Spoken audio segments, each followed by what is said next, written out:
assuming my sound is on too, right?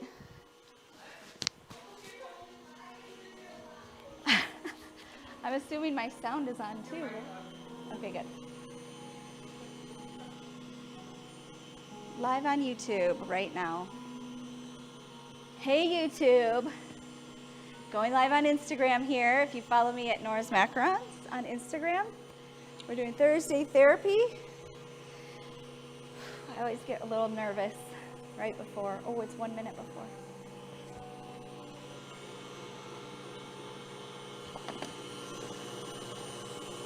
Thank you for joining us.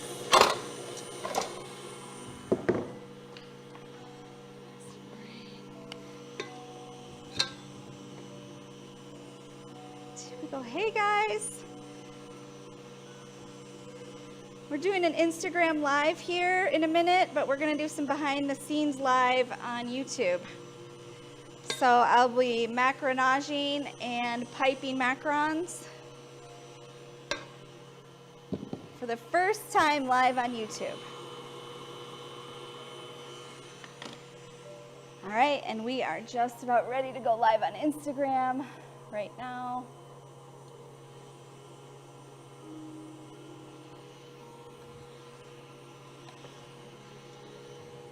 Hello, welcome to Macaron Therapy Thursday. This is something I do every Thursday, with the exception of last Thursday, because I needed to take a health day, personal health day, I guess. Every Thursday I like to go live and show you something a little bit relaxing about macarons and the process of making macarons. Once I'm done with that, I have my friend Mr. Mixer, Zach from Kansas City, coming into my live. So we are going to start right now, guys. Hi, welcome. I need to go live here. Oops, not there. Come on in, you guys. I'm live on YouTube right now too. So we're doing YouTube like behind the scenes. Hey girl, we were just talking about Mia. She just came on. Mia, we were like, should we listen to some BTS since we are on YouTube? BTS. Catherine, Headley and Bennett. This is the mint apron. I love it. It felt right. Hi. Okay, so I'm going to start making the macarons, guys. I don't take time to teach steps and talk to you about macarons during this process, but you're welcome to put questions in the question box.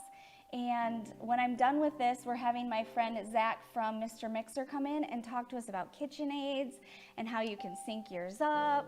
Thanks for coming. Thanks for saying really nice things.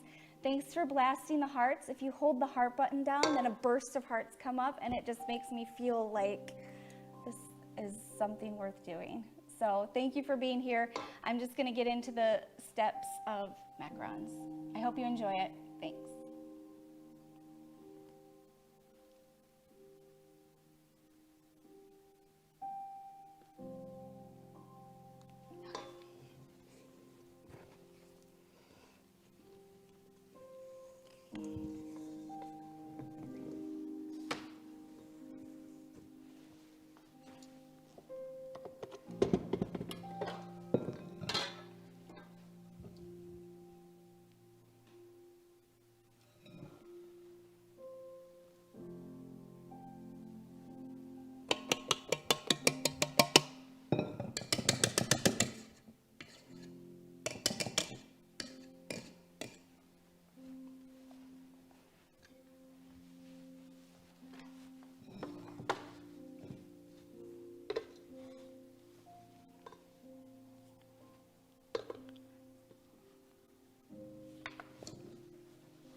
Hey, Bren, can you get me a wet, damp washcloth, please?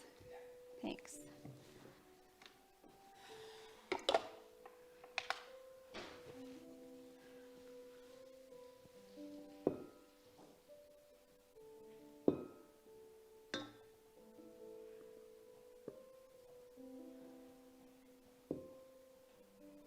Thank you. Oh, it matches. That's even better.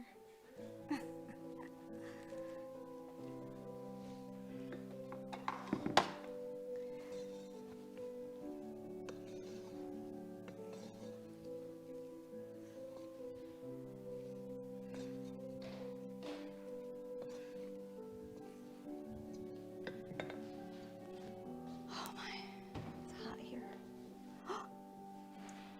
Bonnie, thank you. Bonnie bought a badge? That is so sweet. That's so nice. Thank you. Shout out to Bonnie. I don't know if I've ever had somebody buy a badge like without me saying anything. Like, thank you. You're the first, Bonnie. Hey, Malik.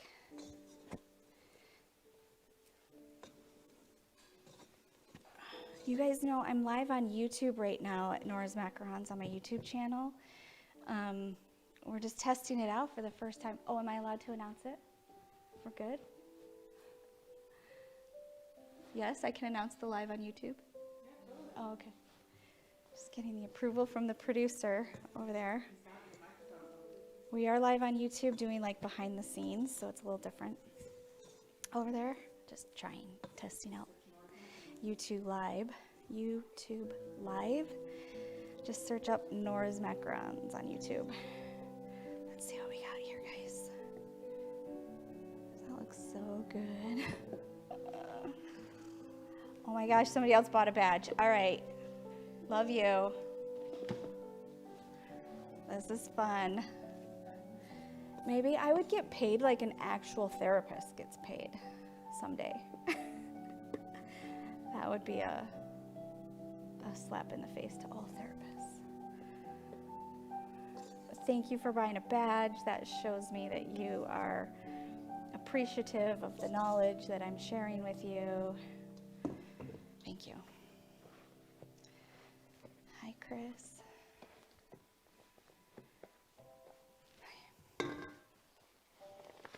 Hi to the YouTube people watching. What's up on YouTube?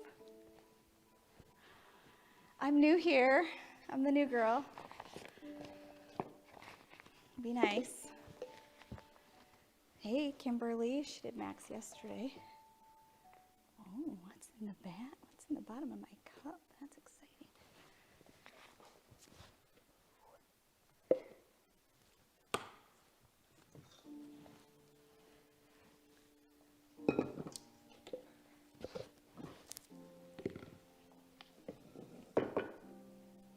Okay, I have a little too many spatulas going on here. It's fine.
Kimberly says, not sure if I can stay for Mr. Mixer, but he's awesome. I've been his YouTube fan for a while.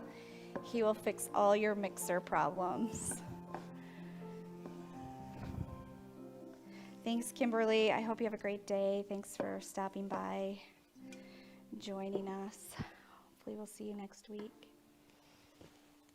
Okay. You guys, my arm's really hurting. No, it's not hurting. It's getting stronger. Yeah, I can tell when my arm's getting stronger because it hurts. So, thanks. Okay, let's see. Currently baking along with you. How cute. I'm about to fill my Valentine's Max. Hey, Shauna. Oh, yeah. Somebody on here knows that if you blast the hearts for me, then my arms feel stronger, just like when you're playing a video game.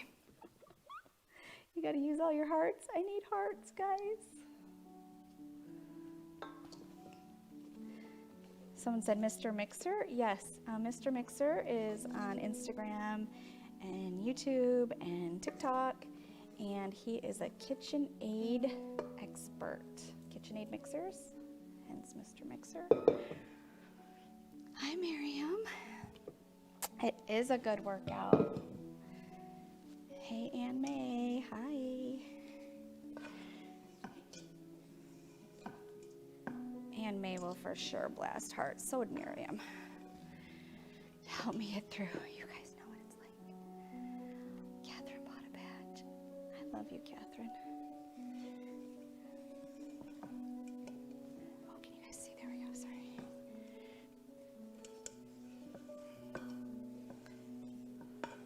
Don't forget we're live on YouTube right now doing some behind the scenes of our Instagram live. If you want to join us on YouTube, search up Nora's Macarons. I have a microphone on for my YouTube folks. Okay.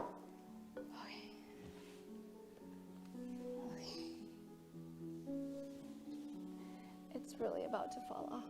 Me, I bought a badge. Thanks, you guys. I'm almost done. Almost there.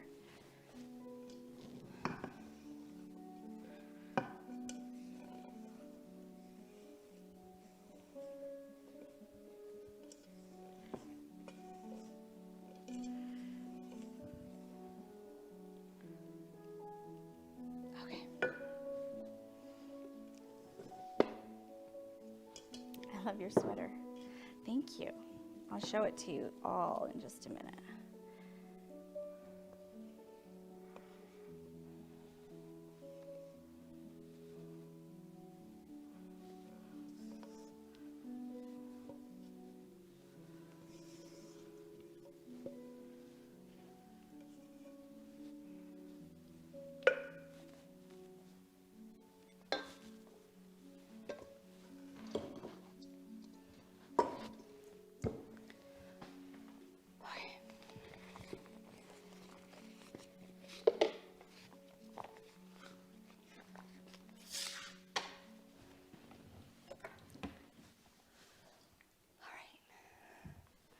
Hi guys. All right, give me just a minute. I'm gonna start piping next. But before I start piping, I need to clean up my space. And then I'm gonna get you a really good angle so you can see the full piping process. It's the part where everybody, not everybody, but most people, when they say this is so relaxing to watch, it's usually the piping. So, get a cup of coffee,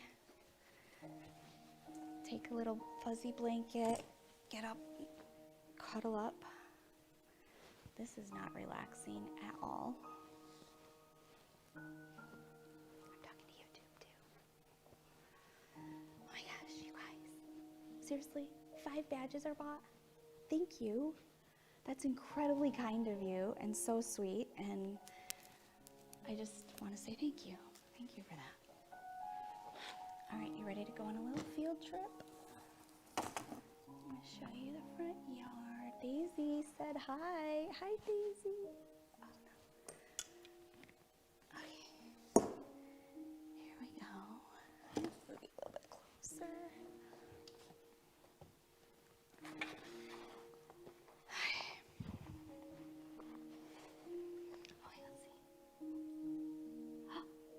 I didn't see that comment, sorry. It's not letting me scroll down.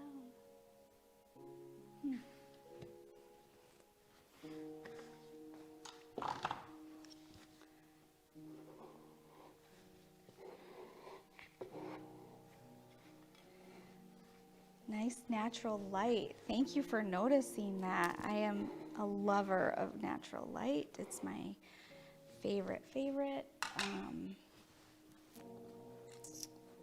So I set up with the opportunities that I have to make good light.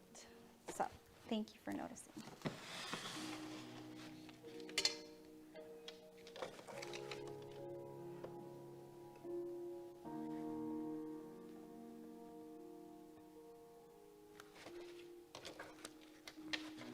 What happens when you buy a badge? Well, it sends all kinds of nice feelings to me. I think it comes to my account, which pays me, and then I can spend more time making content with resources that I have available. So thank you.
Were you relaxed into watching me, and then all of a sudden I make this horrendous noise? Did that go off?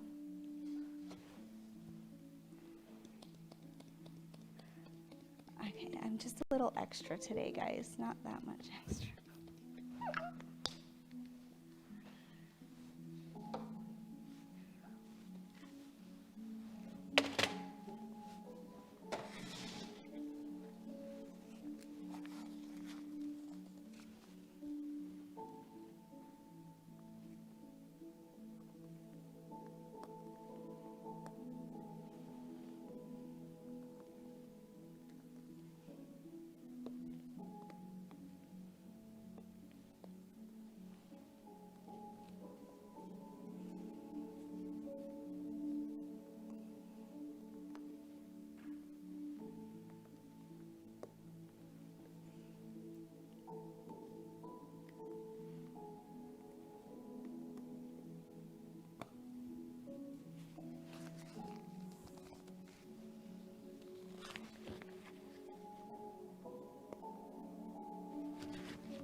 I forget on YouTube they can see my face, so I need to make it nice. You can see everything on YouTube, not just this one tray. You can see all my decorations. You can see my aprons.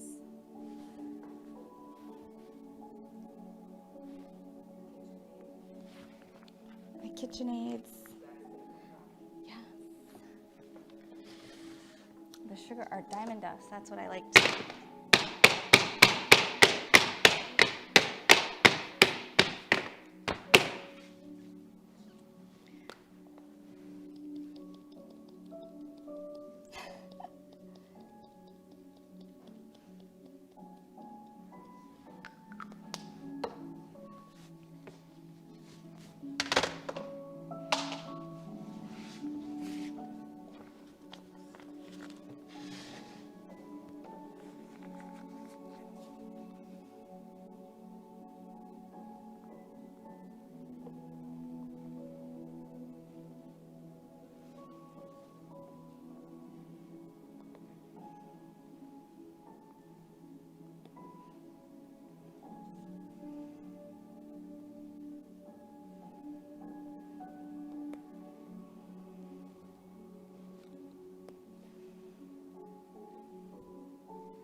Oh Berry Sweet says, OMG, your piping is so mesmerizing.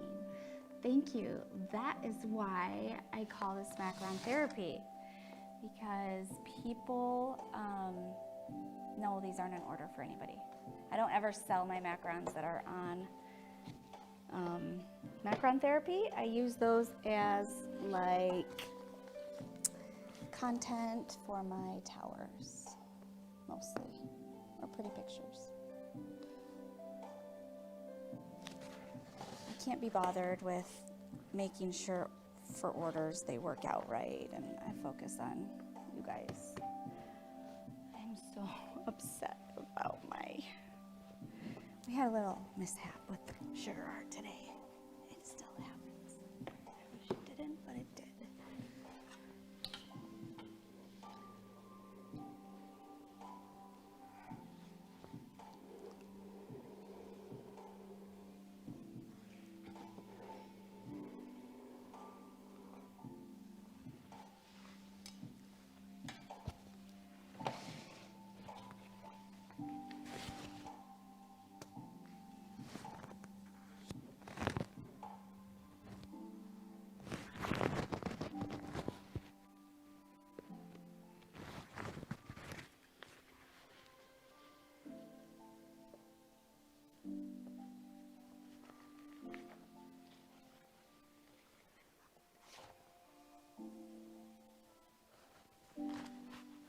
Hi, Joel. Oh gosh, now I gotta show my face. This is just for Joel. Hi.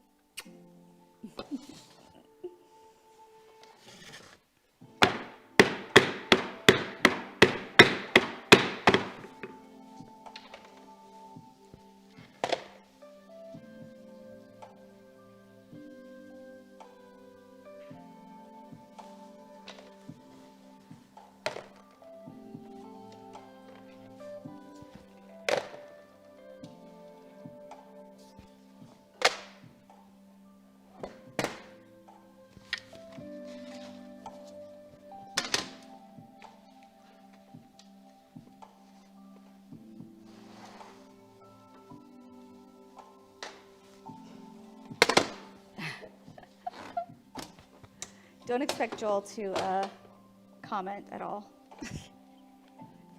He might.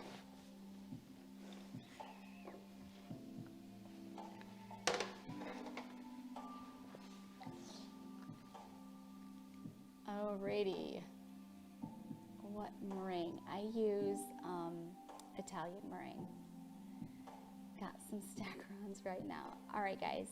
These macarons, let's tell them they're pretty. It's part of the process. Everybody likes to be told they're pretty, and macarons are no exception.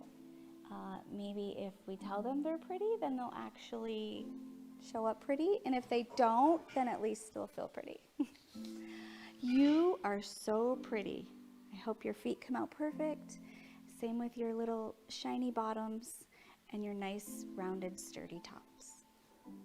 Okay, I'm gonna go put these in the oven, and I'll be right back, and we're gonna bring in our friend Zach from Mr. Mixer in just a few minutes. I'm gonna try for a minute to get this off my hands. So why don't you guys just enjoy these for a moment, talk amongst yourselves, have a good time.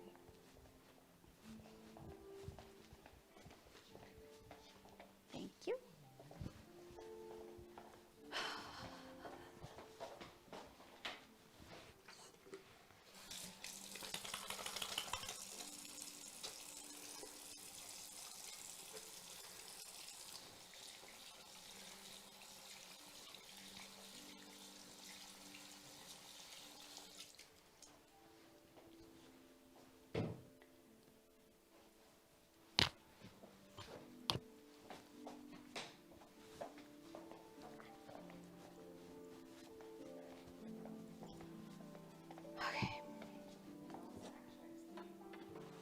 What's up?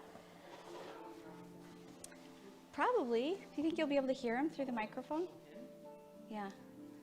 So you may not be able to hear him, but you can see him. So just talking to Brenda, my assistant, and we are live on YouTube right now. This is the first time I've ever gone live on YouTube.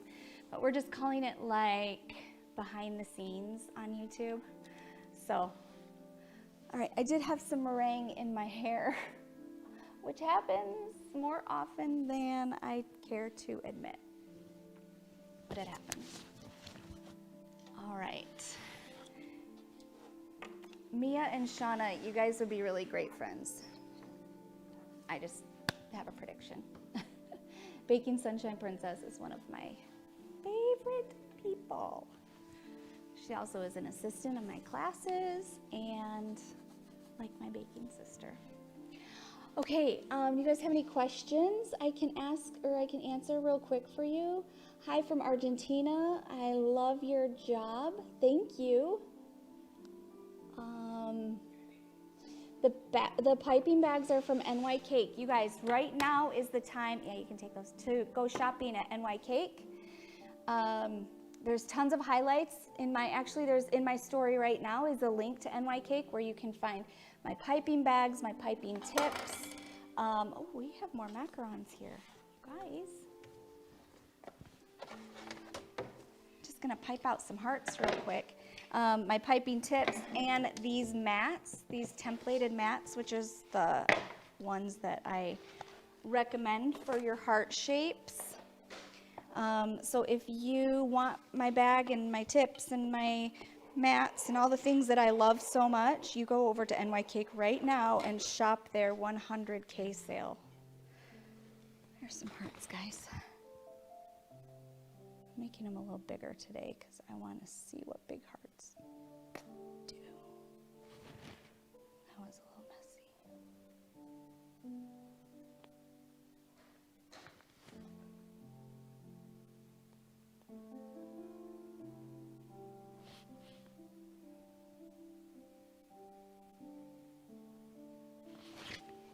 I don't like to waste any macaron batter at all. Her class was fantastic. Thank you. Do you let your macarons rest? I don't let my macarons rest. I pipe them all from my whole batch and then I bake them right away.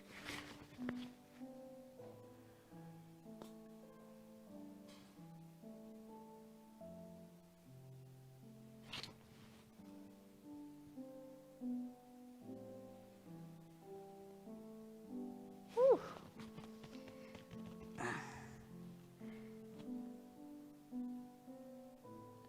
Yeah, I was jamming out to Harry Styles earlier today, which is no surprise.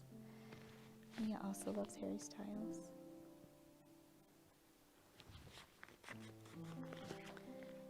All right, we're gonna do one little baby heart, maybe. Oh.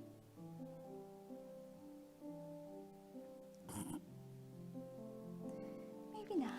It's fine. Okay. All right, that was perfect timing. Now it's time to bring in Mr. Mixer. Let me see if I can find him.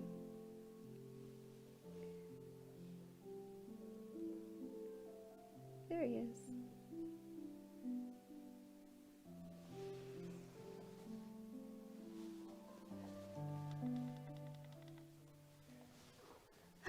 Hey, Zach. Hello, how are you? Oh, you look rather cleaned up today. Like the scruffy beard is gone. I did. I shaved. I got a haircut. Now it looks a little funky. It'll grow, so not too worried It about grows back. They all do, usually. They say the difference between a good haircut and a bad haircut's about 2 weeks. So. Okay, all right, good. So you'll be good. Yeah, for sure. Awesome. Thanks for joining me today. I really appreciate it. Absolutely, it's my pleasure. Tell us who you are and where you're at and what you're up to these days. Okay, so my name is Zach. Nicola is my last name. You don't have to remember that. You don't have to remember my first name. But I own and operate Mr. Mixer, and that's what I go by on all of my social medias and things like that. And basically, I am your KitchenAid guru. I know just about everything about the KitchenAid mixer, all of the different models. We repair them and we improve them. We invent products for them and manufacture some stuff. There's a lot of stuff that they're starting to take off of machines or they have taken off of the machine over the years. Spring and washer is one of the big, newest, recent ones. Yeah, I want to talk to you about that for sure. Yeah, So we said, you know what? People want them, and if they won't offer them, we'll do it. So we went ahead and manufactured all of that stuff. We have literally everything, anything that you can think of for your mixer. We basically carry it. We have everything in stock, and just basically full service, anything KitchenAid mixer. Awesome. Yes, guys, go follow him right now. And I love that you are not just on Instagram, because after I posted about you, I had so many people. I follow this guy on TikTok. He's amazing. I follow him on YouTube. So you're on TikTok. You're huge on TikTok. You're big on YouTube as well. So good job with all that. I think I have 300, a little north of 300,000 on TikTok and close to like 7,500 on YouTube. It's all a work in progress, but man, I'm just so thankful for the platform that I've kind of been given.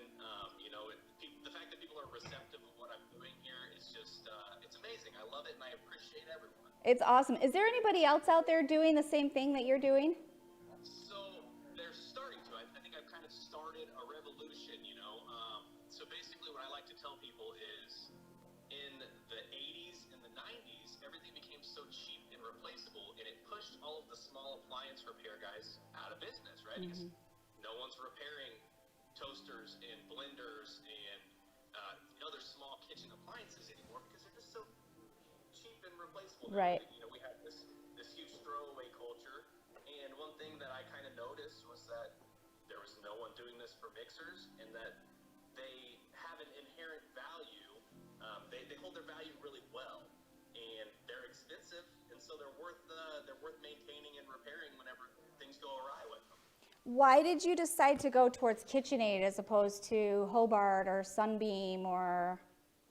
So I really enjoy just the KitchenAid mixer. I mean, it's a work of art. They're beautiful. They're very iconic.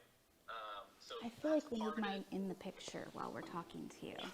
The other part of it is that they're the most notable brand of stand mixers, and all of their parts are readily available. Now, we do some stuff with Hobart, like I can repair Hobart mixers and things like that, and eventually we probably will get into that commercial space on larger mixers and things like that.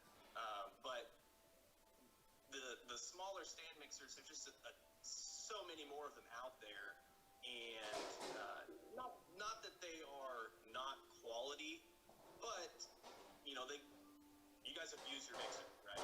You use them like crazy, and they're just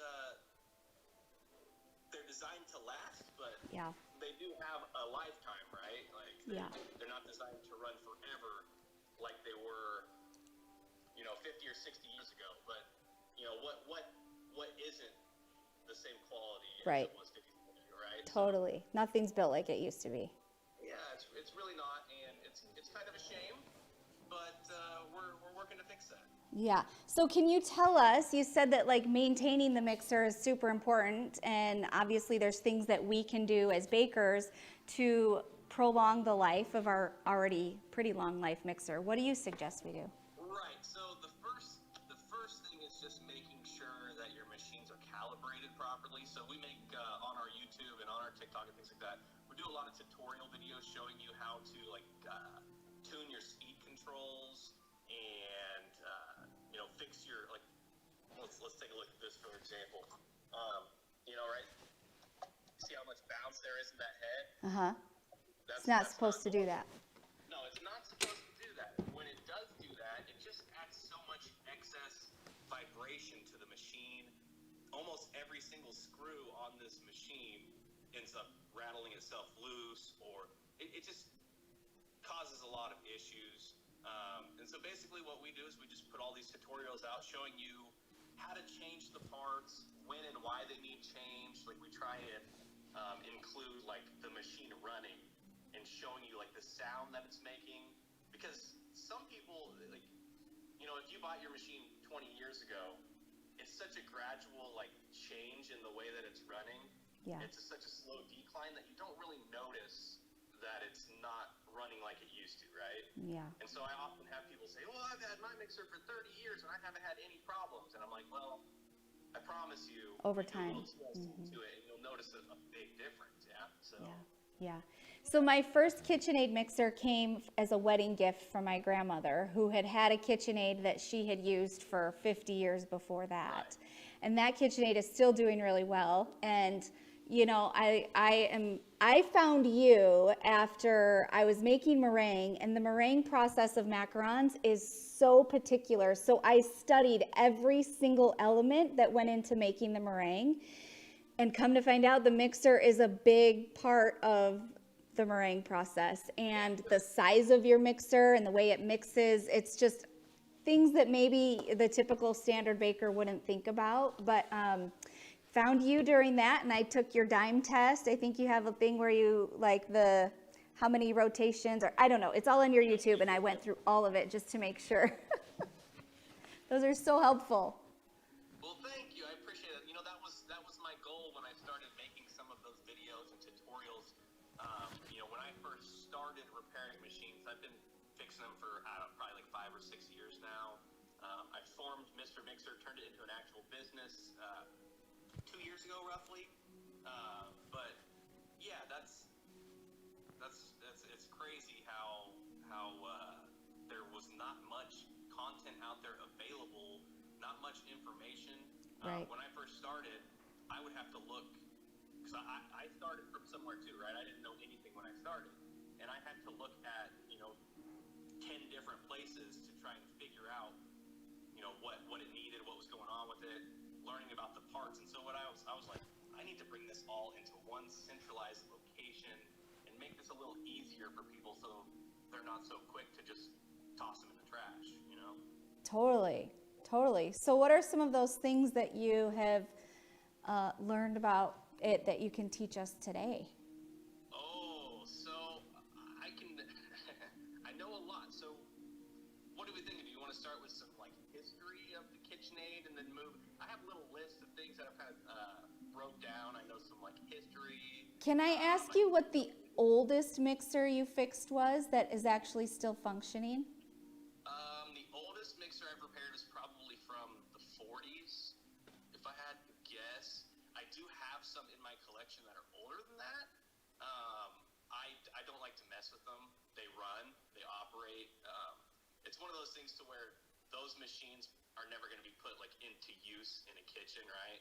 Yeah. And so since they're just part of my collection, and no one's ever going to use them, really the information doesn't even need to be out there because there's not very many of them out there to begin with, right? Some of the ones that are 100 years old, there might only be 1,000 of them floating around out there right now, and no one's, like I said, using them or having any use for repair, essentially. So I just kind of leave those ones alone. Most of the stuff that I focus on is the 40s and up, really, for the most part. Okay. How many mixers are in your collection? That's a solid question. So I have a lot of mixers that I just keep. You see all these on the table back there. Those are all customers' machines, but behind that are some shelves, and I just have a ton of mixers over there that are parts machines. Yeah. Ones that I buy broken specifically just to pilfer parts off of, right? Sure. I have probably, I don't know, 10 maybe working machines that eventually I'll get around to putting up for sale. And then I probably have, I don't know, 6 or 8 machines that are actually what I consider collector's pieces that I like to keep. So That's pretty cool. Yeah, I can show some of those here in a little bit. They're pretty neat. I'd love to see It's that. amazing to see the changes over the years, for sure. Yeah. So I figure we'll start with how the KitchenAid mixer even came into existence, right? So KitchenAid was actually originally owned by Hobart, and the owner of Hobart, his name was Herbert Johnson. I don't know how they got Hobart out of Herbert, but it is what it is. Apparently, as legend would have it, this was back in the late 1800s. He's walking down the street. He decides to stop in a little bake shop because he wants to get a loaf of bread. And it's the middle of summer, and he sees some guy in there just mixing this big batch of dough by hand. And it said it was hot, right? They didn't have air conditioning back then. He's just pouring sweat. Sweat was dripping down into the dough, and he said, "That is disgusting. I have to do something about this, right? So that's how he kind of got on his journey to create the first mixer. And so he did. And so he started off making like larger commercial mixers, right? Got in good with the military. They put a lot of Hobart machines on a lot of the Navy ships and things like that for the cooks on the Navy. That's kind of how they got started. And then basically from there, they went from the larger machines and they wanted to make a home model, right? So they started working on that. I want to say it was like 1916 or 1917 when they first started like working on this home model, and they got it finished. They got it done. In 1919 was the first home model that they released, and it's called the Model H5. I can actually let's take you over there. I'll show you. I got one of them here. You have one of the first KitchenAid models ever released. Oh, yeah. Wow. Yeah, let's open up my little cabinet here. So this right here is the Model H5, right? And it is just a big old beast. This thing weighs probably 65, 70 pounds. How big is the bowl on that? So it's a 5-quart, so the H5, the 5 dictates the size. But you see it's got this little lever here, and a rod system that raises and lowers the bowl. Wow. It's got a little turn knob, which unfortunately mine broke, but it was a 3-speed. And then just a little switch to kick it on and off. And this thing actually still runs, believe it or not, and it runs well. Wow. That's amazing. Yeah. And so what they did with that first home model is they got it produced, and the first, like a couple of the CEOs of the first couple of units that they had done took these home to their wives to have them like test them out, right? And this is apparently, and this is all hearsay, right? Legend. It's legend, right?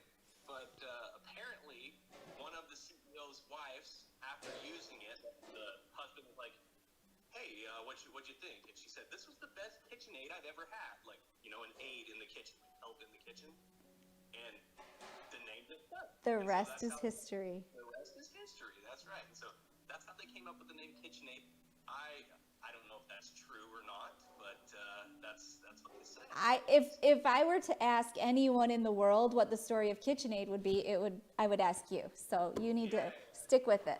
I've Sounds done a lot good. of research on that, and that's really I haven't found anything that negates that. So and I thought it was just such an interesting story that I was like, Interesting. we'll keep that one alive. Yeah. So are you certified by KitchenAid? How does that work? So I am not certified by KitchenAid. So everything that I do, I have just been self-taught, learn everything myself.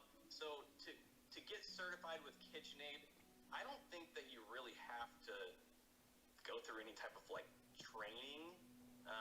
I think you probably just have to pay for some kind of certification. And the reason I've never done that is because I only focus on the mixers, right?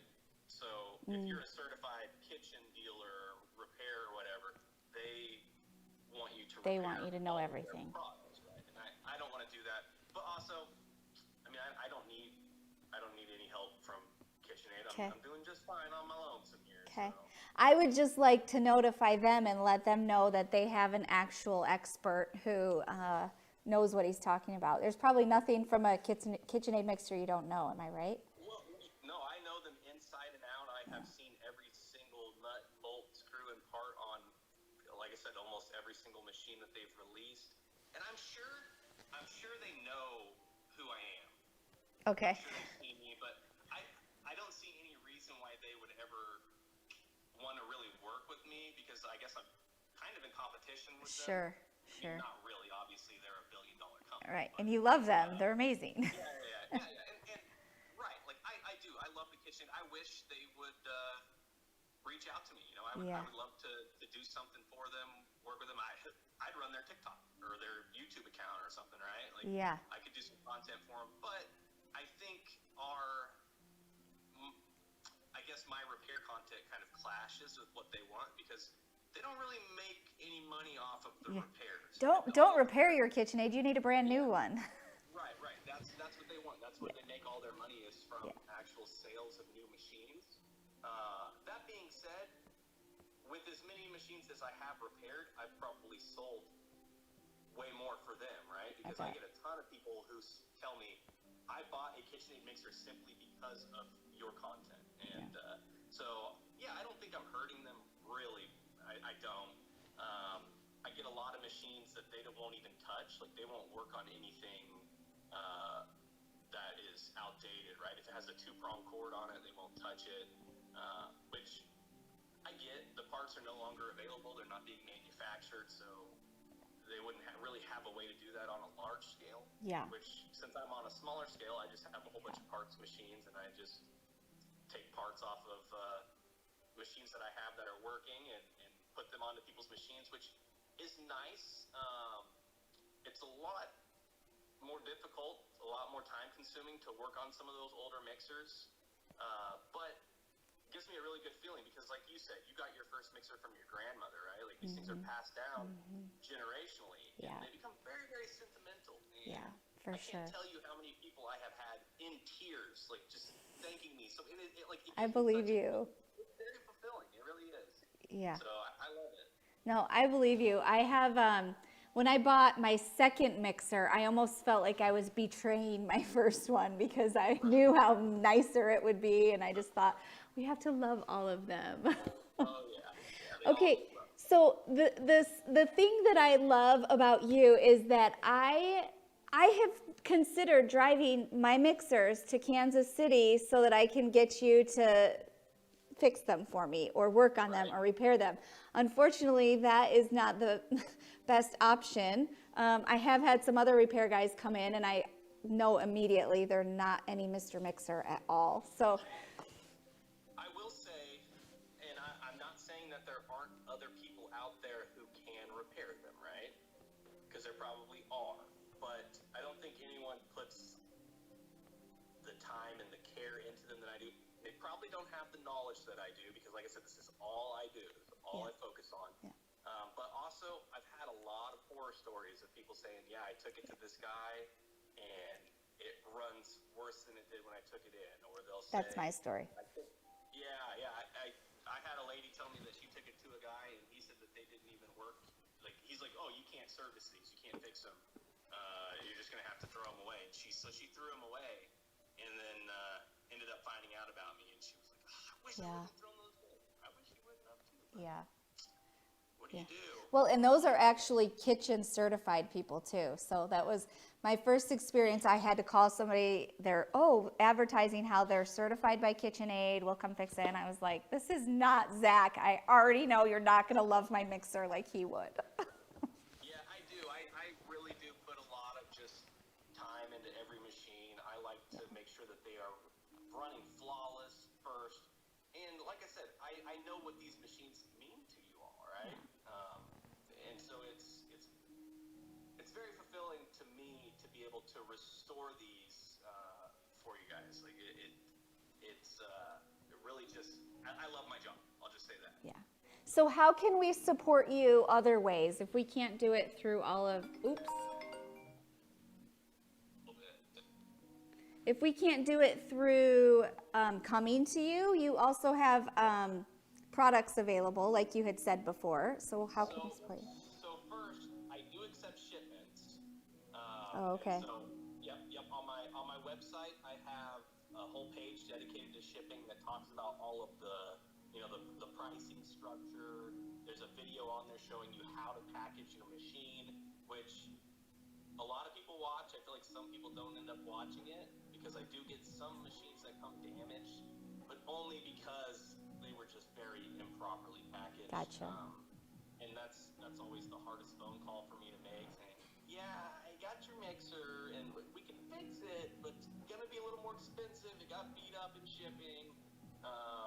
Most of the time it's great. Sometimes if it's like an older machine, I can't match a lot of those colors, right? Sure. I have a lot of parts in white, black, and silver and things like that, but those old harvest yellow and I don't know what I would call like that 70s pea green color. Like I can't match stuff like that, and so sometimes I have to do some Frankenstein jobs for people when when their mixer gets damaged. But I would say only maybe like 5% of mixers get damaged, maybe less than that, you know. Okay. We probably get 20 of them, 25 of them in per week, and, you know, we might only have 1 or 2 that have any sort of damage. Most of the time it's something simple, like one of the speed knobs or the tilt lever gets bent or something very easy and cheap to replace. So not the biggest deal, but, you know, I always tell people package and over package if you're going, and this goes for whether you're moving across the country or, you know, whatever. If you're moving your mixer, you need to package it well, because if you start, you know, damaging the base or the upper housing and things like that, it can really get pretty expensive to replace some of that stuff. But yeah, so first off, I do offer shipping, but if you don't feel comfortable shipping, or if you like to take the task on yourself, we make some very, very in-depth tutorials on our YouTube. Well, I was going to talk about one of the products that you sell that I actually need to get, but maybe you can tell me why I need to get it. You know what I need, right? The Everdyne. Oh, the spring and washer. Yeah. Oh, you need the Everdyne too. But okay, oh yeah, that one back here. Let's talk about those real quick. So, you know, as I said, they're slowly phasing out some parts off of these machines that I don't think should be phased out, right? That spring and washer, with the quantities that they would be buying to put on their machines, couldn't be more than, you know, a nickel for the spring and washer, right? And are they cutting costs? Is that why they're taking them off? I think so. So okay. They say that it doesn't, air quotes, provide an actual function, but I disagree with that, because that shaft, yeah, it's called the agitator shaft, that goes up onto is made out of steel, right? Uh-huh. And your beater is made out of burnished aluminum. Okay. And steel's a lot harder than aluminum, and so over time it'll actually start to kind of waller out. I got one here too. It'll start to waller out this hole here, which then will allow for a lot more like side-to-side play and wiggling on that shaft, which just puts a lot of extra stress on your machine. Sure. So that spring and washer does a really good job of holding tension down and making sure that the beater's right and where it needs to run. Okay.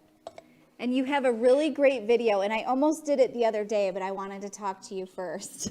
Sure. Yeah. But you have a really great video on how this thing comes off and the piece comes apart and how you put it back together, and very simple instructions. It's pretty simple.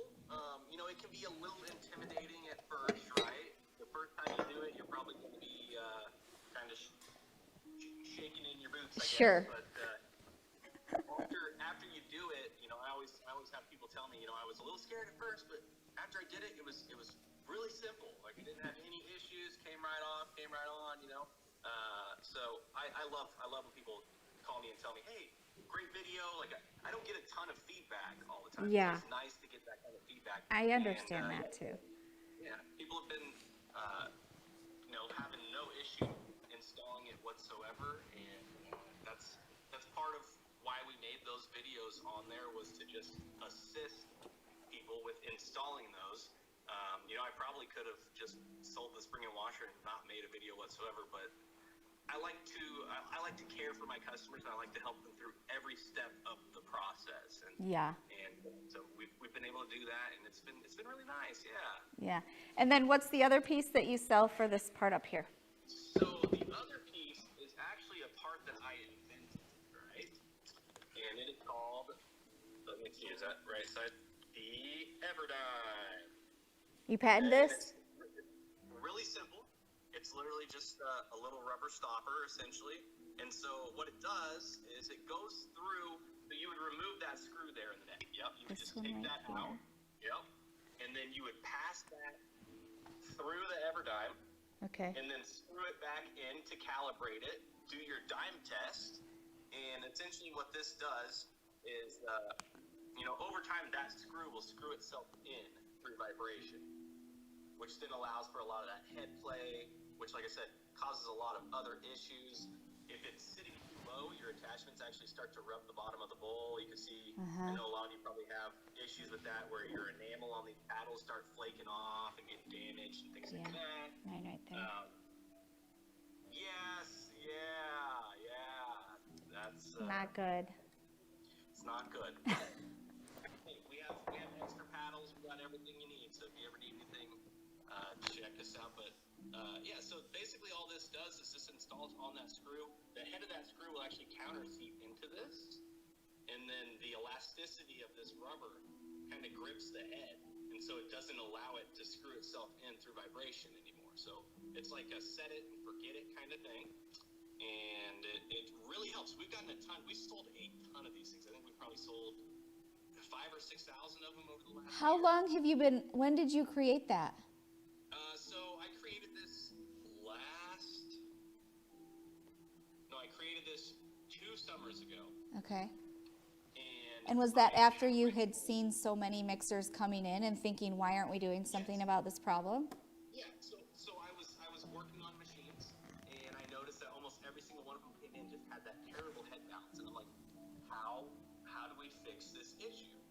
And believe it or not, it seems so simple, but I spent probably at least 100 hours in my shop trying different ways. I started off getting longer screws, or longer bolts there for that bolt that's in there, and because behind that screw, it's only a 1/2 inch long, but behind that is a wall plate in there, and that's another 1/2 inch in there. So I was like, oh, well, if I get a 1 inch screw or a 3/4 inch screw, maybe we can screw it all the way in to where it hits that wall, and it'll be right at the right height, hits that wall, then it won't be able to screw itself in because it's stuck on that wall.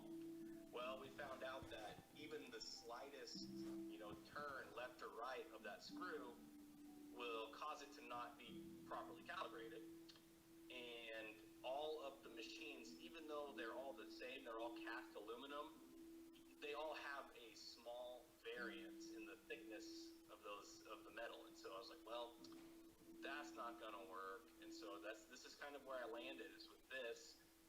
And like I said, people have been very receptive of it, which 5,000, 6,000 of them. That's amazing. yeah, That's great. It's been pretty wild. I've spent a lot of time packaging these things for sure.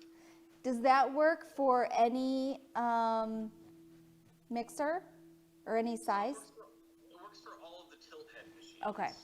It's not compatible with the bowl raise machines. However, I am in the process of trying to design something for the Pro 600, Pro 5 Plus bowl raise machines, because a lot of times, even if you adjust your adjustment screw, you still have a large gap between the bottom of your paddle and the bottom of your paddle and the bottom of your bowl, which allows for a lot of ingredients to not get incorporated because it just kind of passes over and just kind of leaves the stuff at the bottom, and it can just really affect your mixture. Gotcha. So that's why they actually came out with like the flex edge paddle with the silicone sides, because it adds, you see it's got a little bit of extra material down here, so it helps get to the bottom. I don't know if they designed it like that on purpose to sell paddles, which I don't think so, because the first one of these actually was not from KitchenAid. It was another person who was trying to fix that issue. Yeah, I remember when that. The beater blade was the name of that product. But now there's a whole bunch of different alternatives out there. They help. They do a good job. I do a lot more fixing machines than I do using the machines. And so I can't really tell you, I use it, but I do get feedback and say, people say, I love my flex edge paddle. It really helps to get everything incorporated. So I guess while we're on that subject, let's take a look at this. I'll turn you around here. So this here is a professional 600 that I'm working on here. We'll drop that. So right here in the neck. She's beautiful. This is actually the adjustment screw to raise and lower the beater height, right? It allows these arms to come up a little bit more. So with the Professional 600 Pro 5 Plus model, you want to take that screw, and if you turn it to the left, that's going to make the paddle get closer to the bowl. And if you turn it to the right, that's going to make it get further away. Now, like I said, even doing this adjustment here doesn't always fix the problem. One thing we will note is that it only goes half a turn, right? So we can't go righty-tighty anymore here, but we can go half a turn lefty-loosey. You don't want to over-crank those because you can break the mechanism back there. So just remember half turn either way, but yeah, that'll help bring those paddles a little bit closer to the bottom of the bowl for you. Interesting. And then, with the tilt head machines here, like I said, that's what this screw here does. And so when you do the dime test and install the EverDime, that'll help make sure, A, that it's limiting the head bounce and protecting your attachments, but also that it's sitting at the perfect height and making sure that your attachment is just a dime's height off the bottom of the bowl so that it is not rubbing, not damaging your attachments, but it's incorporating all of your ingredients. So, yeah. Interesting. Well, you know so much about it. Like, it's so great to know. I love that it's the one thing, like you do one thing and you are the best at it. Like that's completely like the way I think the model should be. Like, pick the one thing and be the best at it. You've done that. It's pretty crazy because, I've had people say that I'm like the world expert, and I never thought I would be an expert on anything, let alone KitchenAid mixers. But, sometimes it's funny what paths you travel down in life. Huh? You never know. I'm glad I ended up where I ended up because I really do feel like I'm helping a lot of people. Yeah. And, I'm keeping these things out of the landfill. And really, like I said, with the sentimentality that these things have, people are really appreciative of what I do. And, I'm just as appreciative of them for... Yeah. I guess supporting my little for caring. So. Yeah, exactly. Yeah. Anyone who isn't following Zach at Mr. Mixer on TikTok or YouTube or Instagram, go follow him. You have a website that I can order all of these things off of right now, right? Yes, I do. It's mrmixer.store, and we literally have everything on there, right? I'm going to put that in the comments right now. Is it MRMIXER? Yep, .store. Okay. And we literally have everything on hand here. I'll take you over. This isn't all of my parts, but I got this handy dandy parts bin here that just literally has all of most of the most common parts that break down on these machines. And so we just keep everything in stock here. We do most of the time we do like same day, next day shipping. If sometimes we'll just get bombarded with orders, right? Like 1 week we might only get 50 or 100 orders in a week. We've had weeks where we've had 1,000 orders in a week, right? So if we get that busy, sometimes we're not going to get same or next day delivery, but we try and keep really up to date, keep everything going out as fast as we can. And then I don't know if you'll find this issue. This is my handy dandy parts collection. So all of the machines that break and I take off, I've just kind of been loading up. I call this my parts graveyard. And there's my little mixer. I have a Macaron graveyard too, so I actually do appreciate that. That's awesome. Yeah, at one point I had attempted to see if I could get people invested in it and send me their broken parts that they take off of their machine so I can add them to my pile. It's great content.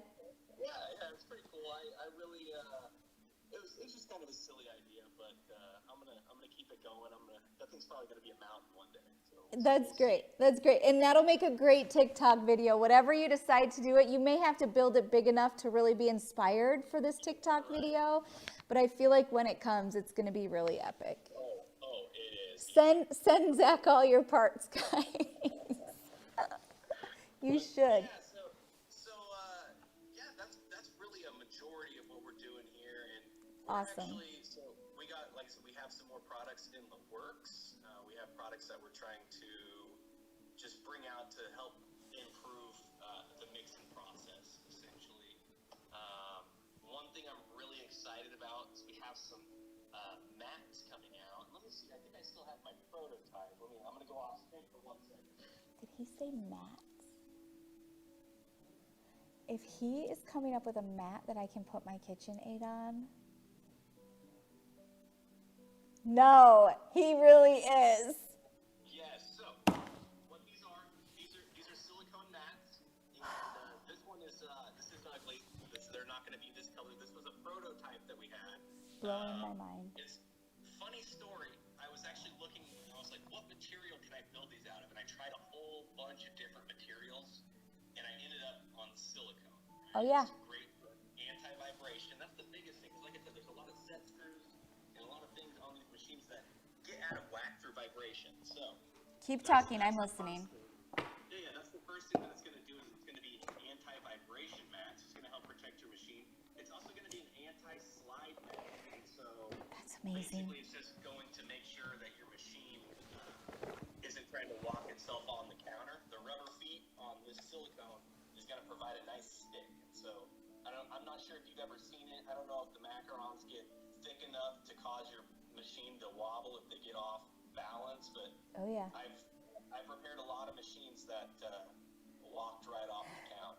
Well, I have one of these things, which is actually silicone, because I was searching for something that I could put my mixer on that wouldn't move it around, and this is the only thing I could really find, and I don't love it. So I am thrilled that you have a silicone mat coming out. Bloom and Lovely Cupcakes is begging for it to be pink, which is great on photos, and they match the mixers really well, so just saying. I'll tell you, unfortunately, right? Unfortunately, we're not going to have any in pink, and I'll tell you why. So the company that I was working with before, and this has been like a year ago before we really got into, all of the shipping delays and, Supply chain demands. Things like that, right? And so I was going to have them, but the price of the raw material, I think it over doubled. It was like 2.5 times more expensive than it originally was. Wow. Basically, it was going to be roughly $4,000 for a single roll of those, which would end up making like 200 mats out of. But it just, at the price point, I could just justify it. So hopefully we can, because we were going to do a pink, and then we were going to do a blue, kind of like this color here. Yeah. But like I said, they really priced us out.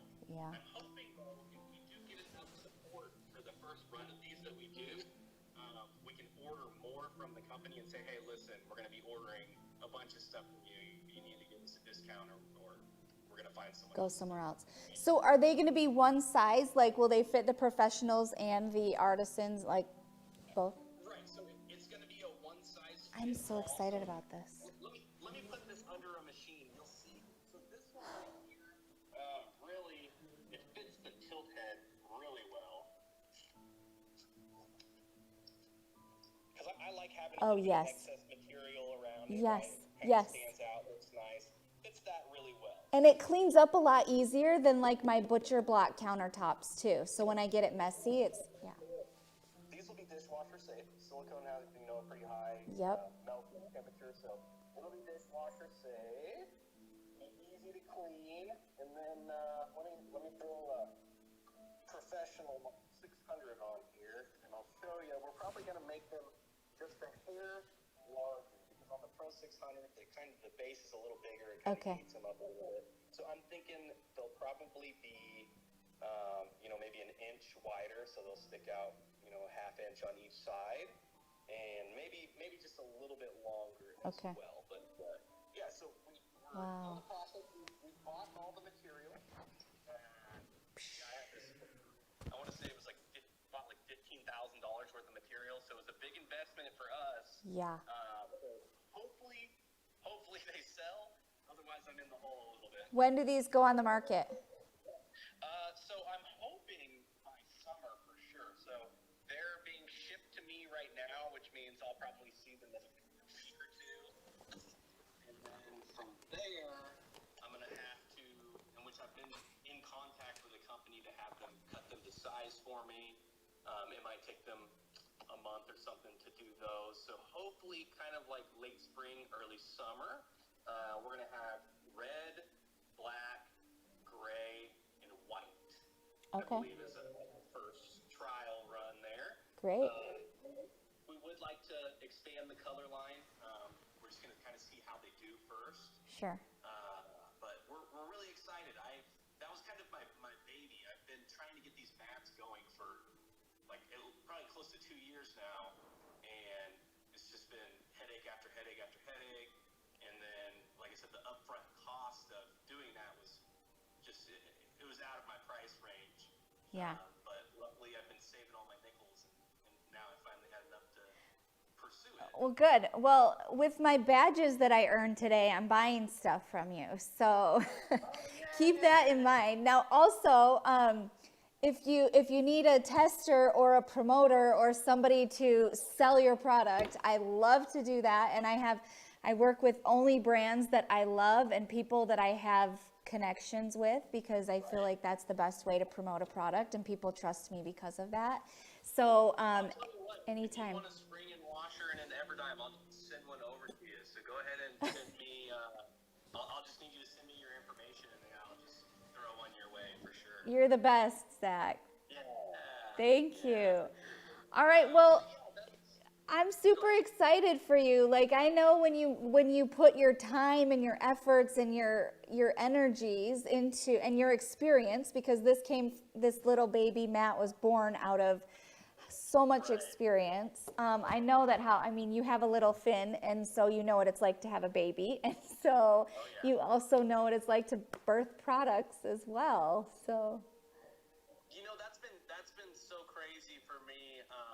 When I first came out, like with the Everdime, for example, I had it out for a few months, and I really did not sell very many of them. I was starting to get discouraged, and I just ended up making a video that ended up going viral on TikTok, and the rest was history. So it's just been such a blessing, because while we do okay working on machines, it's a lot of work to do these machines, and we don't really make a ton of money off of them, right? We try and keep our prices as low as possible, and so that's not where we really do our best. Our best is when we're shipping products, right? Because I can only repair one person's machine at a time. It takes me 2 or 3 hours to do one, to where I can sell 20, 30, 50 Everdimes in a day.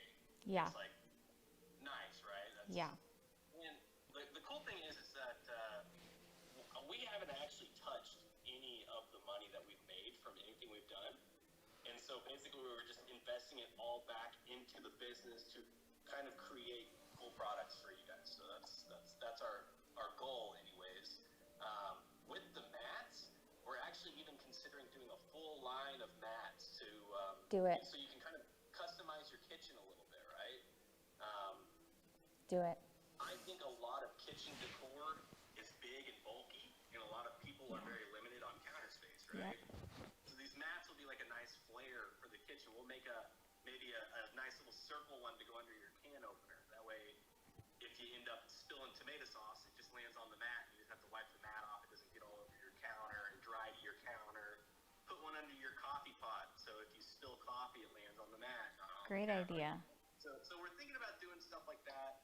We'll cross that bridge when we get there. We got to get the first line out the door first and see if that's going to be a thing. But we're doing that. We're manufacturing several pieces. There is a part in the new KitchenAids from the tilt heads from 2021 that they changed to plastic, and it's been melting.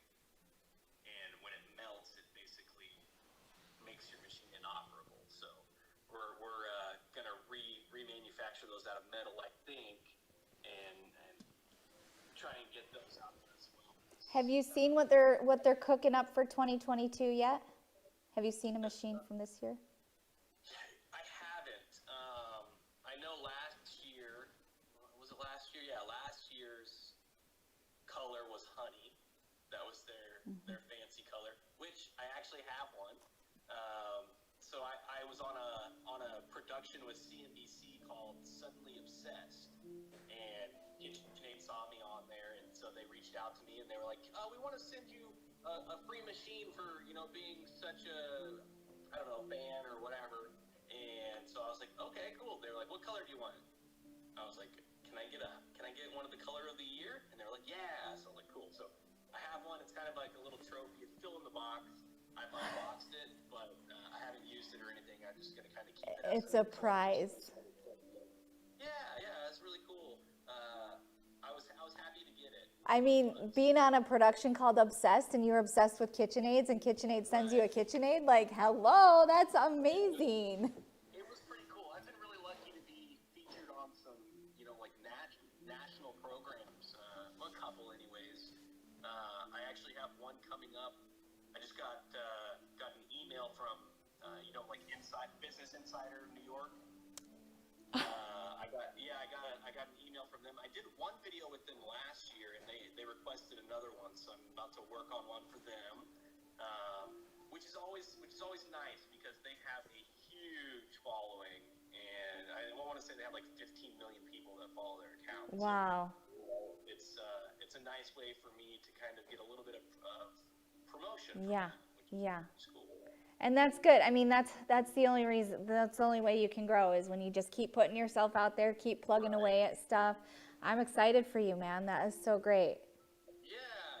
Like I said, we're still kind of like small fish over here. I would still consider us to be a startup. I mean, heck, we're working out of my garage, so. Yeah, just like Amazon. Just like Amazon. Well, you have to start somewhere, right? That's right. You really do. But we're just, like I said, working to kind of improve, customize. We actually have a powder coating operation that we're setting up, which basically we're gonna, like, say someone has a white machine and they want lime green machine, they could send it into us. We would refurbish it, sand it down, and custom color them. We can custom color the attachments. We'll probably be able to customize the bowls. We could probably color the bowls. Zach! We could do a fancy colors on like the hubcaps. We're really working to really just make it to where we are a full line of anything you want to do with your KitchenAid we'll be able to do. So You're the KitchenAid game changer is what you are. I think so. Yeah. So that's and the cool thing is like, I don't know if you've ever looked at like options for colors for powder coating, but I mean There's everything. It is vast. Like just about any color you could think of, they have available. That is so cool. And it could be like a specific customization that nobody else would have. Like I'm the only one that would have that. That is so awesome. Yeah, I've seen people put decals and logos and stuff like that on it, and I've never been brave enough to do it. I'm pretty sure you're the only person I would ever trust with my KitchenAid at this point. So we do some decal stuff. To me, I personally, I don't care for them so much, but I know that some people do. One of the things that we want to do with the decals is like we're looking at doing some like cool customization stuff. Like you'll be able to turn your mixer into like R2-D2 or like BB-8 from Star Wars, or you could turn your blue mixer into like the TARDIS from Doctor Who, right? Like we want to be able to do things like that as well. So just Okay. I have a lot of big ideas. The problem is I'm just one person. Yeah. I do have. You sound like me. I do have a guy who helps me out in the shop, so it's great to have him here. But like, for example, the powder coating stuff, I have mostly everything ready to go. The problem is that I'm so busy shipping orders, answering phone calls, and doing all of the clerical work and things like that, and fixing machines that I don't have enough hours in a day or a week to do it. So I'm gonna have to find an employee to bring in to head the powder coating operation. But, yeah, well, I will refer you. There's a little guy named Finn who will probably work for some really good labor. I don't know. He's not walking yet, is he? Is he walking? No, he is walking. It's ready. Get him a badge. Put him on payroll. He's 18 months now. He's 18 months old, and so he was a preemie baby, right? He was born at 34 weeks, and he was 5 pounds when he was born. But he said preemie who, and he exceeded all expectations. His growth charts looked like this, right off the screen, and now he is in the 90th percentile for height and weight. Wow.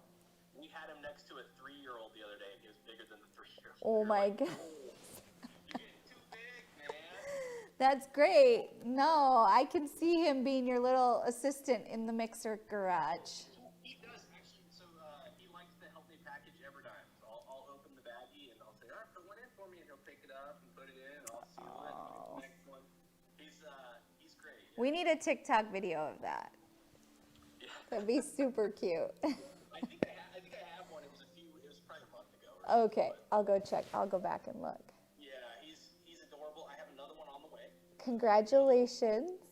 Little girl on the way. Yeah. Aww. So we're excited. And when is she due? May 1, I believe. Okay. We might come early compared to, are we comparing it to Finn's delivery at all?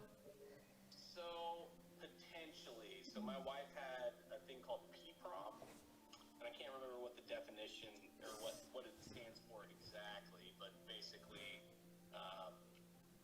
it just ends up causing early labor, early delivery. Okay.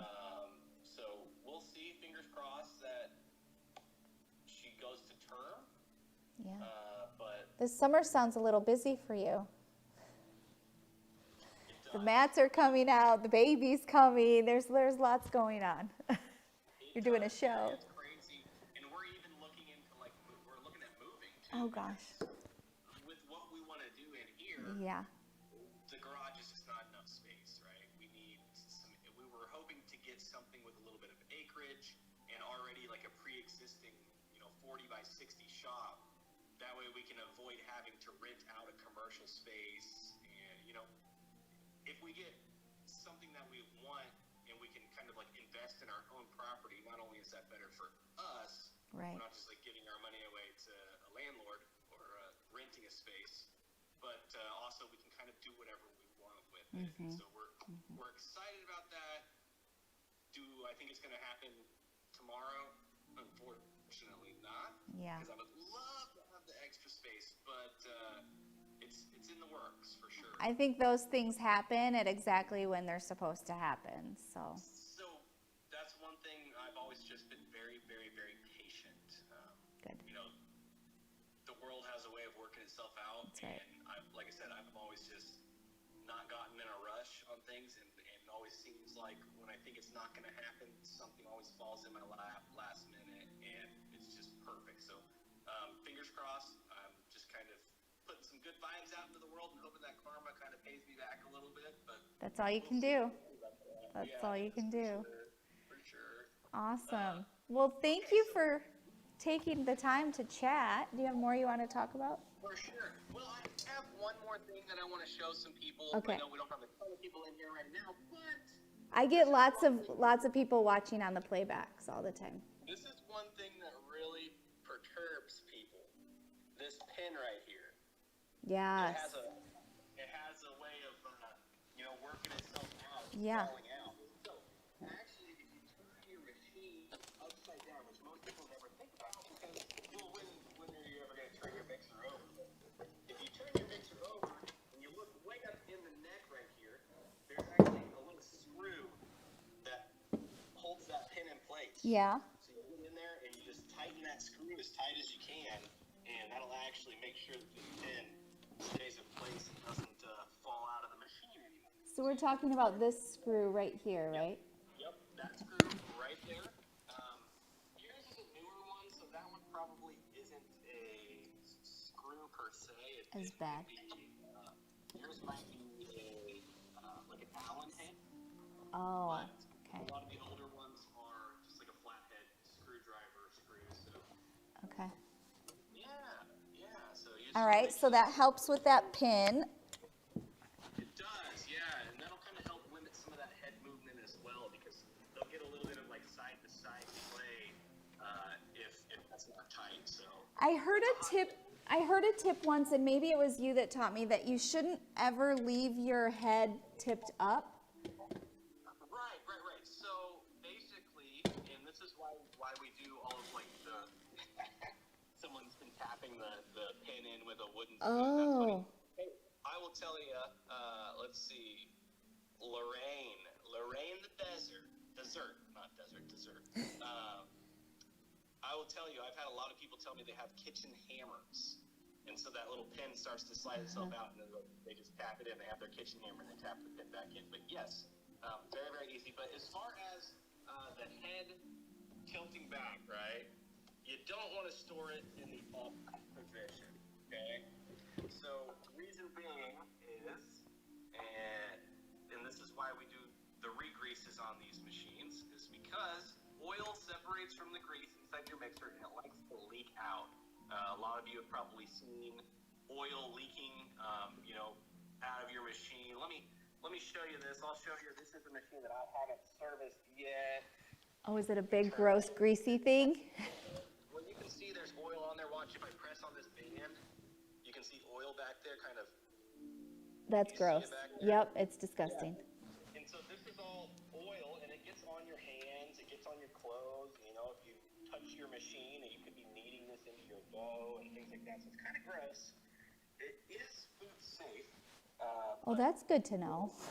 You still don't want to be, it's just kind of gross to have some nasty gear grease in your food. But so yeah, if you leave the head tilted up, what happens is that oil will actually leak backwards into your machine, and it'll leak onto the motor. And when it leaks onto the motor, not only does it make all of that super messy back there, it can actually cause your machine to start smoking, get hot, and things like that. It'll smell funny. I don't know necessarily that it's going to damage the machine, but it's probably not good. It's not good. Store it in the position. Or on its side. You don't want to store them on their side either, because they'll leak like crazy if you do that. So it's just best to store it like this all the time. Upright. Yep. Perfect. How often should we have our machine serviced? That was a question people wanted to ask. So I recommend every couple years, and this kind of changes, right? If you use your machine in a commercial setting and you're using it every single day for hours a day, you should probably do it yearly. If you only use your machine pretty sparingly, maybe like a couple times a week, or even if you're only doing it on some people only pull them out on the holidays, right? You're probably okay to do it about every 2 years. Okay. Now, that is when I have noticed, right? I've worked on a lot of machines that came in that were only 2 years old, and they had just started leaking grease. And so that's or leaking oil, excuse me. So that's kind of why I put it at that 2-year mark. Because as far as I'm concerned, as soon as that oil starts separating from the grease and leaking, it's time to go in, change your gaskets, change the grease, and inspect your gears. And then with the re-greasing process, we like to do the tuning as well, which we also have those videos on YouTube showing you how to set the rotation speed, right? Mm-hmm. We recommend you do that with the re-grease every 1 to 2 years, because again, all of those, they're all set screws that dictate the speeds, right? And so just from running it, the vibrations and things like that will move those set screws in and out. So your machine isn't running as optimally as it should. And so that's why we recommend to do that with your re-grease every couple of years, just to make sure that it's functioning as it should. I'm curious as to how many bakers are in here that have never had their machine serviced for many years. I bet it's a lot. Oh, yeah. I think I often get a lot of people on my TikTok videos for sure that say, oh, wow, I've had my machine for 20 plus years and I've never touched it. Which, it says a lot about the quality of machines, right? They can keep running even without that kind of service. Right. But I also have a lot of people tell me when they get their machines back, they say, oh, wow, this thing runs way better than it did. Exactly. Right? So, they're your machines, right? Yeah. I'm not trying to twist anybody's arm into, using my service, but a little TLC goes a long ways. And your machine really will appreciate it. Right. Yep. You invest in it and it will take care of you. Yeah, because it really is. I mean, it's a tool. It is, and you need to kind of upkeep your tools and machinery, otherwise they'll start to break down. And so it is what it is. But yeah. So what's the what's the best way to find somebody if we're not willing to ship it, which I understand. Speaking of which, if I ship you, it's going to cost as much almost to buy a new mixer, wouldn't it? No, I don't think so. So let's say, for example, like the Artisan, right? It's $349.99 or $379.99, depending on where you're at.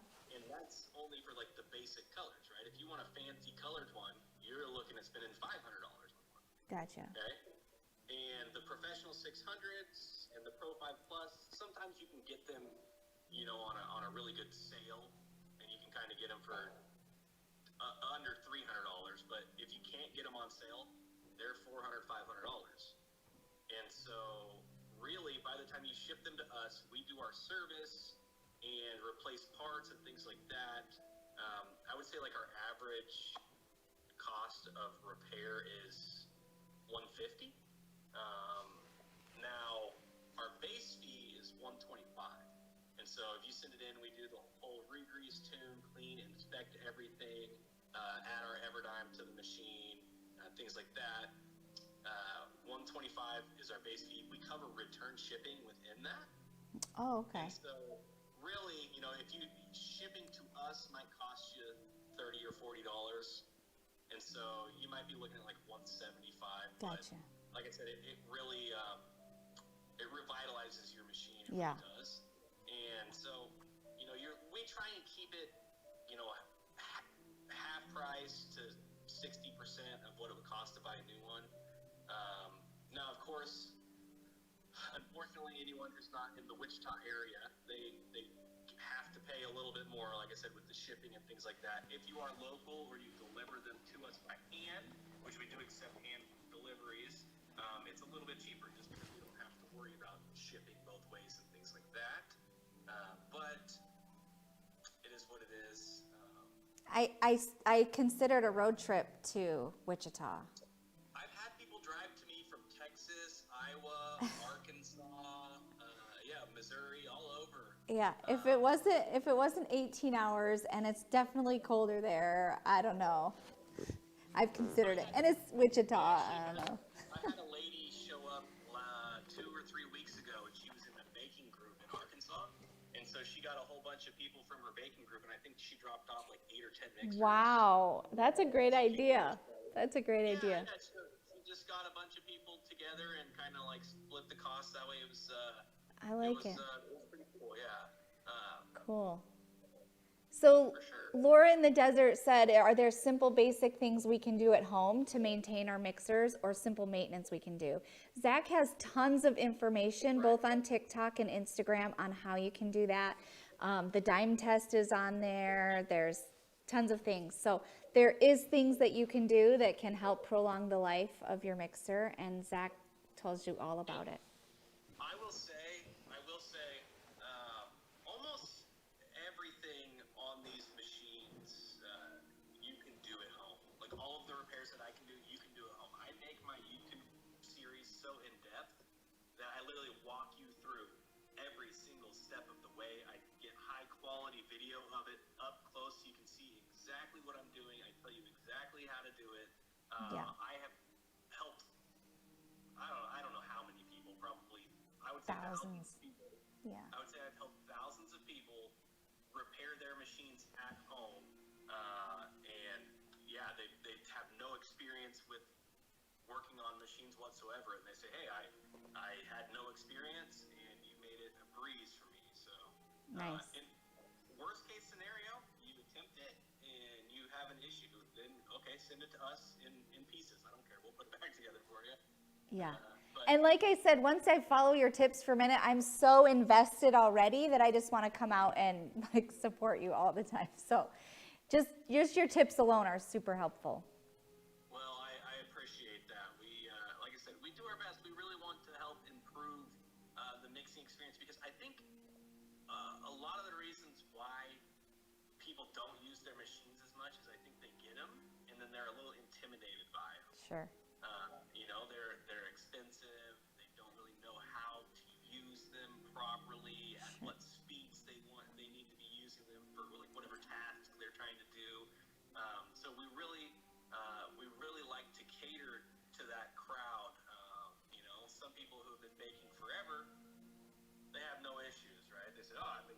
these since I was a kid, but Yeah. a lot of people don't get their first machine until they're, in their early 20s. Usually it's like the first big purchase when you get into your first apartment or your first little house. That's your first big purchase, is getting you a KitchenAid mixer. Unfortunately, a lot of them end up just becoming countertop ornaments, but we want to, Not in my world. I love them. kind of like ease, ease people's minds and kind of show them how to keep them maintained, how to keep them going, how to use them, and everything. So This is going to be our cover photo for our live, Kay. I love it. Okay, I have a couple questions and then I got to let you go, but thank you so much. One of the question is, my tilt head gets hot. How do I know if this is normal or if it's an actual problem? So the first question you want to ask yourself is, what are you mixing, right? Is it getting hot just whipping up simple cookie dough, or are you making breads and things of that nature? She's probably making macarons, would be my guess. Okay. Which is meringue, and it's probably a lighter, not super heavy. How long are you using your machine? Because if you're running your machine for 20 or 30 minutes at a time, it's going to get pretty hot. Like the best practice is to only use your machine for like 10 or 15 minutes and then let it rest, right? Let it rest for a little bit, let it cool down. If you're continuously running it all day, it's going to get hot. Yeah. There's really nothing you can do about that. So other than that, if you're just doing it for a few minutes, it shouldn't be getting too hot, right? It shouldn't be getting too hot, like I said, unless for some reason, like I said, they weren't doing the macarons, they were doing something heavier, like a big heavy yeasty dough. That might, because they're under a lot of strain when they're trying to mix heavy doughs. But for something like that, no, it shouldn't be getting hot just in a few minutes. But like I said, if you're doing it for 20 minutes, 30 minutes of mixing, it can. And also, how hot is hot? Like, is it so hot that you can't touch it? Or is it just, like noticeably warm? Right. There's an engine under there that causes friction that would cause heat, so that's obviously going to happen. So, okay, I have another question. If a mixer gets circuit zapped, does that mean it's done for? It does not. So very, very rarely are the motors going to go bad, okay? On any style of machine. I can count on one hand out of all machines I've repaired how many motors I've had to swap. Generally, though, there is an electronic component on the professional 600 Pro 5 Plus kind of style of machine. They have the speed control board, and with that, it's a fairly expensive part. We offer it for $85, but that is generally what's going to go bad when you're like not getting any power and you had an electrical surge. That's generally most of the time what it is. On the tilt head machines, they have a smaller component called the phase control board, and the phase control board is kind of like, it's basically the brain of the tilt head machine. It's got a lot of smaller capacitors and resistors and other little electronic components on the board, and if you have an electrical short of some kind, it generally will burn that board out. Very, very easy to swap. Again, we have all of that content on our YouTube. But really, it's just a matter of removing the back cap, one screw, and then there's little wire clips that clip onto the speed control plate in the back. Literally, you just unclip those, and then one other screw to pull that little board out, replace it, and you're good to go. Good to go. It's worth it. That would definitely be worth it then, because. Oh yeah, absolutely. Last question. What happens over time if you use a different brand of attachment?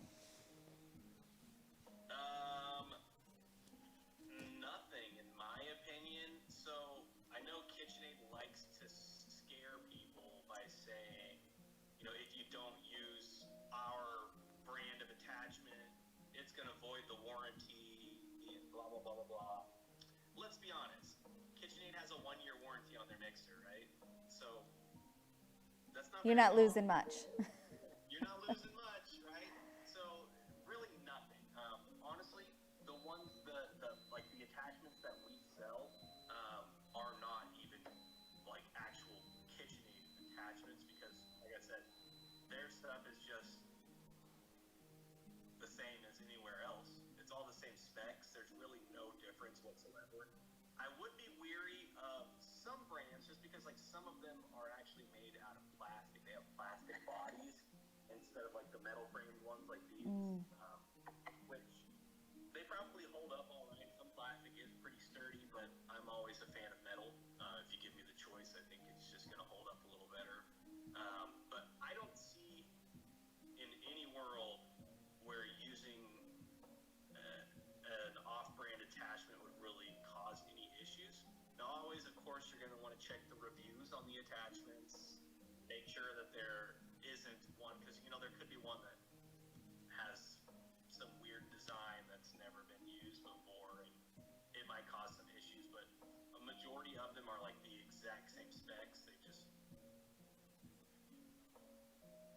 well, they're distributed by, you know, different companies and things like that, so you shouldn't, I would not be afraid to use really whatever you want to use. Gotcha.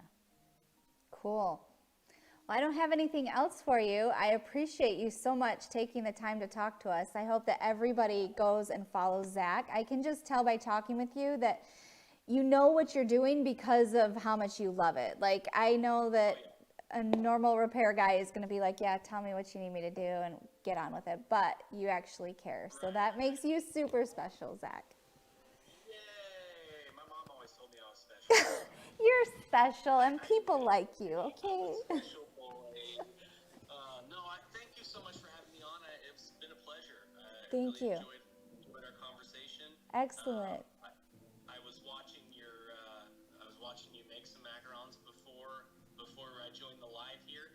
You almost put me to sleep because for some reason I woke up at like 3:30 this morning and couldn't go back to bed. And so your Zen music, I was over here like my eyes were getting heavy. That's good. I've done my job then. Yeah, I was really at peace. Like, You turn it on at 3 o'clock in the morning next time you're trying to go to sleep. okay, I will do that for sure. But Cool. yeah, no, thank you so much. Yes, thank you. I hope you have a great day. Thanks again. We'll be back next week for Macaron Therapy. And go follow Zach, Mr. Mixer. And we'll see you on YouTube, too. I'm going to tag this on YouTube as well. Oh, awesome. Thank you. Cool. Bye, Zach. Thanks.